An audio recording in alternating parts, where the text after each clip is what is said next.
જય સ્વામિનારાયણ. ગુણાતીતાનંદ સ્વામીની વાતો એના માધ્યમથી આપણે થોડો સત્સંગ કરીએ. સ્વામી વાત કરે છે, સંત છે ત્યાં, સાંભળજો, સંત છે ત્યાં નિયમ છે, ધર્મ છે, જ્ઞાન છે ને સંત છે ત્યાં અનંત ગુણ છે અને ભગવાન પણ ત્યાં જ છે. તેથી જીવ પવિત્ર થાય છે. વચનામૃતમાં કહ્યું છે ગઢડા મધ્યના 54માં કે તપ, ત્યાગ, યોગ, વ્રત, દાન એ આદિ સાધને કરીને ભગવાન કહે કે હું વશ થતો નથી. તો છે નથી વશ થાવશો બાપા, બોલો. જેવો શુદ્ધ અંતઃકરણ વાળા સાધુને સંગે કરીને વશ થાવશું. અને જેને આ સત્સંગ મેળ્યો છે, ઓહો, એ હરિભક્તો, એ વાલા ભક્તજનો, સાંભળો સાંભળો સાંભળો.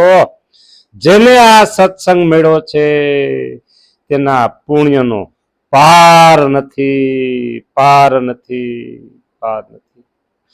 અજામિલ મહાપાપી હતો, અજામિલ મહાપાપી હતો, ઓહો, પણ તેને સંકાદિક મેળા ને પગે લાગ્યો ને કહે છે મારાથી તો કાંઈ થાય એમ નથી. હવે ઓહો, હવે મારાથી કાંઈ થાય નહીં.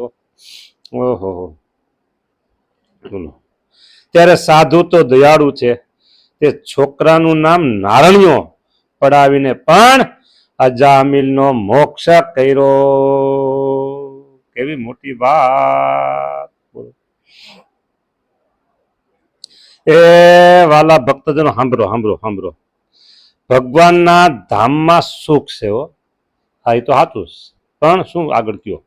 ભગવાનના ધામમાં સુખ છે, તેમાંથી છાંટો નાખ્યો, તે પ્રકૃતિ પુરુષમાં આવ્યું, ત્યાંથી પ્રધાન પુરુષમાં આવ્યું, ત્યાંથી વૈરાટ પુરુષમાં આવ્યું, ત્યાંથી દેવતાના લોકમાં આવ્યું ને ત્યાંથી અહીં મનુષ્યમાં આવ્યું.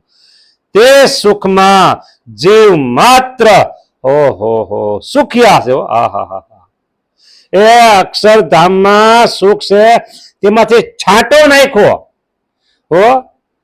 એક છાંટો એક જ નાખ્યો. પ્રકૃતિ પુરુષમાં આવ્યું, પ્રધાન પુરુષમાં આવ્યું, વૈરાટ પુરુષમાં આવ્યું, દેવતાના લોકમાં, અને ત્યાંથી વૈધું ઘટ્યું છે ને એ બધું આપણા લોકમાં આવ્યું, અહીં મનુષ્ય લોકમાં આવ્યું. બોલો, તે સુખમાં જીવ માત્ર સુખિયા છે. માટે સુખ માત્રનું મૂળ કારણ તો ભગવાન છે.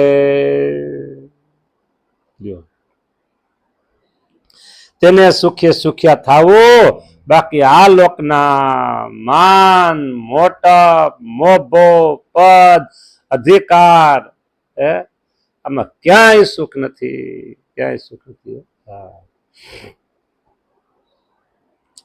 એ ભક્તિ માતાએ મહારાજને કહ્યું, એ વાત હરિગીતામાં છે, સત્સંગી જીવનના અધ્યાયમાં, બીજા પ્રકરણ, પહેલા પ્રકરણમાં. ભક્તિ માતાએ મહારાજને કહ્યું છે, શું કીધું કયો તો ખરા, ખબર પડે.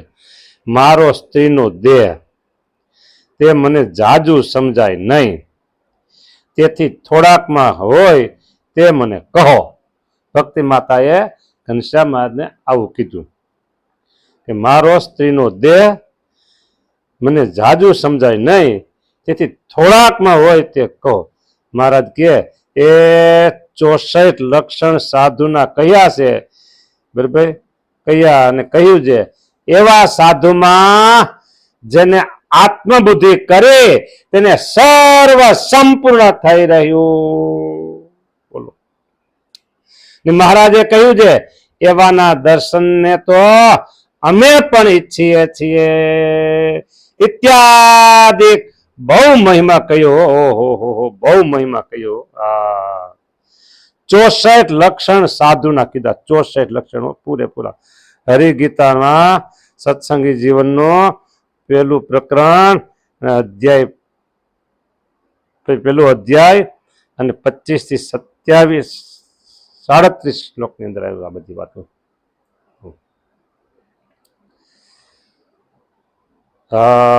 દયાળુ સંત, ક્ષમાવાળા, સર્વ જીવનું હિત ઈચ્છનારા, તાડ તડકા આદિનું સહન કરનારા, કોઈના પણ ગુણમાં દોષ નહીં જોનારા, શાંત પ્રકૃતિના, જેને કોઈ શત્રુ નથી એવા, અદેખાય અને વૈર રહિત, આવા 64 લક્ષણ થયો.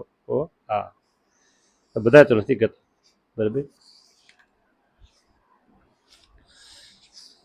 વાતો આવી છે. જેને જ્ઞાન ન હોય તેને તો એમ થાય છે આપણે શું પામશું ને ક્યાં જઈશું, ને જેને જ્ઞાન હોય તેને તો ઓહો ઓહો થયા કરે. આ હા હા આ પ્રાપ્તિ થઈ છે, હવે કાંઈ કરવું રહ્યું નથી, કાંઈ કરવું રહ્યું નથી, કાંઈ કરવું રહ્યું નથી. હા હા હા ઓહો ત્યાં કરે. બોલો, આવી વાતું છે આ. જો બોલો બોલો, જેને કઈ વાતું. 100 જન્મનો શુદ્ધ બ્રાહ્મણ સોમલીનો પીનારો હોય તે કરતા પણ ભગવાનનો ભક્ત સ્વપચ હોય તે શ્રેષ્ઠ છે. બોલો, હે, સ્વપચ હોય તો શ્રેષ્ઠ છે. બોલો, સ્વપચ હોય, નીચ જાતિમાં જન્મેલો બ્રાહ્મણ કોઈ પણ માણસ એ શ્રેષ્ઠ છે. ભગવાનનો ભક્ત હોવો જોઈએ. ઓલો સોમલીનો પીનારો છે પણ ભક્ત નથી એટલે એને કનિષ્ઠ કીધો, ના ભક્ત છે એટલે શ્રેષ્ઠ કીધું. બોલો, એમ ભગવાનના ભક્તનો મહિમા સમજો એમ પ્રહલાદનું વાક્ય શ્રીમદ ભાગવતમાં છે.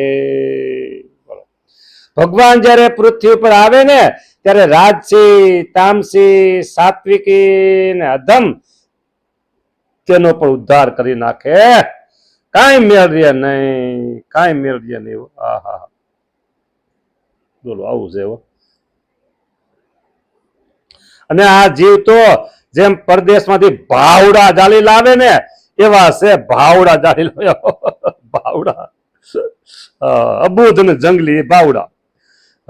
તેને કશી ગમ નહીં, પછી તેને સાધુ જ્ઞાન દઈ દઈ મનુષ્ય કરે ત્યારે મનુષ્ય થાય છે. જો આવી વાતું છે. ઓહો, આ તો વાતું છે કે શું છે ખબર નથી કઈ પતું.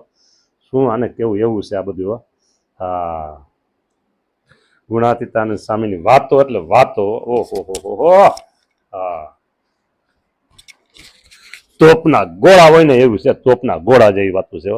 બ્રહ્મરૂપ કરીને ભગવાનના ધામમાં પમાડી દે ને એવી વાતો છે. જય સ્વામિનારાયણ.